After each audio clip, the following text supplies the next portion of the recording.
Yan, oh. Yan. May pag-snack na kayo. Ano sasabihin nyo? May pang-snack na, ha? Oh, yan. Para lagi ibusog. Para lagi nakakasagot sa tanong ni Madam. Hindi ba? Oh, yan. Ano paborito nyo yan? Yan, wala natin pamangkin. Oh, ako. Pogi. Di ba? Pinaka-absent ka. Okay, Madam, anong gusto mong ipalaro natin? Sino? Math, Science, Bibigay English, ni Madam. Filipino.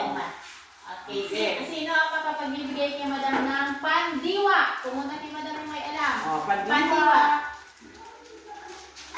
Halimbawa ng pandiwa. Naglalaba. Oh, naglalaba. Palakpakan! Okay, isa Ano pa. pa? Magbigay kay Madam ng pang-uri. Halimbawa ng pang-uri. pang-uri. Pumunta kay Madam. Leksyon natin yan. Pang-uri. Salita naglalarawan. Ay, pandagdag. Dali na. Press on. Wala na? Walang pag-uri. Rani. Pwede mag-action na, Madam. Pang-uri. Yung Meron. naglalarawan. Nagsasabi ko ng itsura. Maganda. Oy, very Maganda good. si Madam. Okay, so